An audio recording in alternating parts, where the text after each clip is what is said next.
नमस्कार, आपके साथ मैं हूं क्रांति सिंह और आपके खास कार्यक्रम राष्ट्र हित में एक बार फिर आपका स्वागत है। जम्मू कश्मीर में अलगाववादियों, देश विरोधी तत्वों के सहयोग से समाज में रच बस गए रोहिंग्यों की मुश्किलें एक बार फिर बढ़ गई है। प्रशासनिक गतिविधि एक बार फिर अलर्ट मोड पर है। हमेशा से ही स्लीपर सेल की तरह काम करने की शक के कटघरे में खड़े रोहिंग्या एक बार फिर कई सवालों के घेरे में खड़े हैं।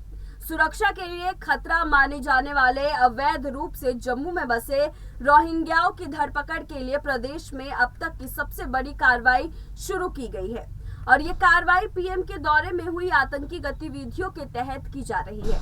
क्या है पूरा मामला और इस कार्रवाई से रोहिंग्या पर क्या असर पड़ेगा, जानने के लिए देखिए हमारी ये रिपोर्ट। आतंकी हमले के बाद रडार पर रोहिंग्या। जम्मू में अवैध रूप से बसे रोहिंग्याओं की धरपकड़। 40,000 से ज्यादा रोहिंग्याओं का भारत में डेरा। सुप्रीम कोर्ट का बड़ा आदेश। रोहिंग्याओं के खिलाफ सख्त की जाए कार्रवाई। अवैध रूप से बसे रोहिंग्याओं को वापस भेजने की तैयारी। प्रधानमंत्री नरेंद्र मोदी के अप्रैल में जम्मू दौरे से पहले सुजवा में हुए आतंकी हमलों के बाद रोहिंग्याओं की मुश्किलें बढ़ गई है। दरअसल 22 अप्रैल को आतंकवादियों और सुरक्षा बलों में मुठभेड़ हुई थी, जिसमें 6 आतंकी मारे गए थे और अब जांच में जुटी पुलिस और अन्य सरकारी एजेंसियों ने आतंकियों को मदद देने वाले ओवरग्राउंड वर्कर्स की धरपकड़ शुरू की है। इसके तहत भटिंडी में किरियाने तालाब और सुंजवा के इलाके में बसे रोहिंग्या परिवारों की पहचान के काम तेज किए गए हैं और इस कार्रवाई को आगे बढ़ाते हुए इलाके में गैर कानूनी ढंग से रह रहे अप्रवासियों को पुलिस ने पूछताछ के लिए बुलाया, जिनमें कार्रवाई करते हुए करीब 155 अप्रवासियों के पास वैध दस्तावेज भी मौजूद नहीं थे। आपको बता दें कि प्रशासनिक अधिकारी जम्मू कश्मीर हाई कोर्ट के आदेश के मुताबिक रोहिंग्या परिवारों की जानकारी भी इकट्ठा कर रहे हैं और इस दौरान जम्मू में अवैध रूप से रह रहे 155 अप्रवासियों के पास पासपोर्ट अधिनियम की धारा 3 के मुताबिक वैध यात्रा दस्तावेज नहीं थे, जिसके बाद इन पर कानूनी कार्रवाई की गई। तब से इन सभी 155 अप्रवासियों को हीरानगर के होल्डिंग सेंटर में रखा गया है। इस दौरान रोहिंग्यों ने पुलिस प्रशासन पर कई बड़े आरोप लगाए हैं। किरियानी तालाब में रोहिंग्या बस्ती में लंबे समय से रह रहे एक निवासी का आरोप है कि संयुक्त राष्ट्र के शरणार्थी कार्ड के बावजूद रोहिंग्या परिवारों को तंग किया जा रहा है। वहीं एक मदरसे में पढ़ाने वाले युवक का कहना है कि वे 15 साल से जम्मू में रह रहे हैं। अब पुलिस के डर से लोग सामान बेचकर जा रहे हैं।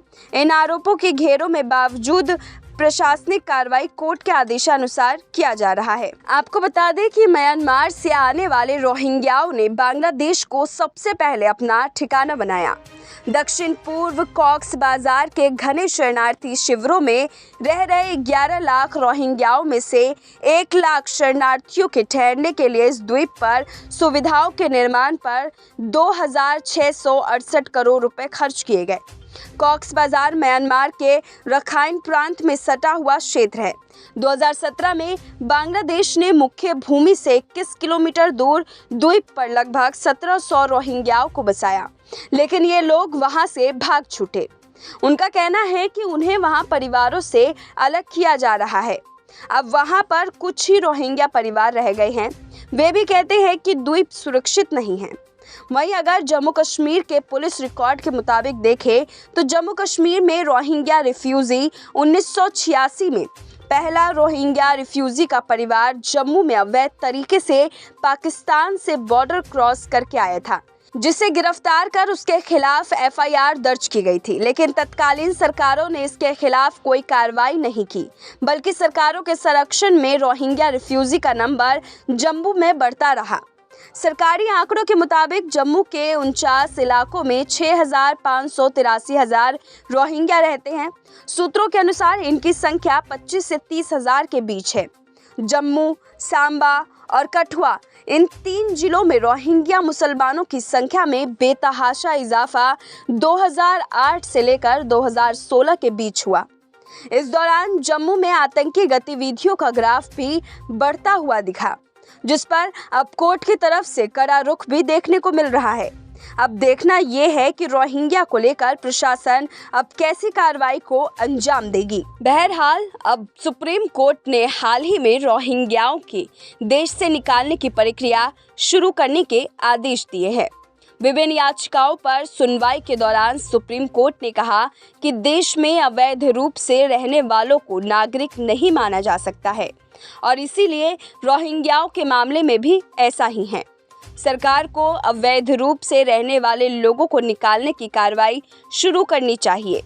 इसके लिए अन्य पक्षों को भी ध्यान में रखा जाना चाहिए। कानून सम्मत प्रक्रिया अपनाई जाए। कोर्ट का आदेश जारी हो चुका है और इस पर अब कानूनी कार्रवाई भी जोरों पर है। इस मामले में अब क्या नया मोड़ आएगा, हम आपको उससे वाकिफ करते रहेंगे। 6523 रोहिंग्या जम्मू कश्मीर के 5 जिलों में रहते हैं। गृह विभाग के अनुसार 49 शिविर चल रहे हैं। 40,000 से ज्यादा रोहिंग्या लोग भारत के विभिन्न क्षेत्रों में रहते हैं। इनमें हैदराबाद, दिल्ली में सबसे ज्यादा बसर करने को देखते हैं। वहीं 170 रोहिंग्याओं को भारत सरकार की ओर से निर्वासित करने के लिए आदेश जारी हो चुके हैं। रोहिंग्याओं का कनेक्शन आतंकवाद के साथ जुड़े हुए कई बार दिख चुके हैं, फिर भी प्रशासनिक कार्रवाई में ज्यादा सख्ती नहीं दिखाई देती। लेकिन प्रधानमंत्री मोदी के दौरे से पहले इस आतंकी हमले को लेकर जांच में जुटे अधिकारी सहित अन्य प्रशासनिक अधिकारी अलर्ट मोड पर है और हर पहलू से जांच करने में जुटे हैं। फिलहाल रोहिंग्याओं को लेकर आपका क्या मत है, हमें कमेंट करके जरूर बताएं और ऐसे ही तमाम अपडेट से जुड़े रहने के लिए देखते रहिए नेक्स्ट 9 न्यूज़ नेशन।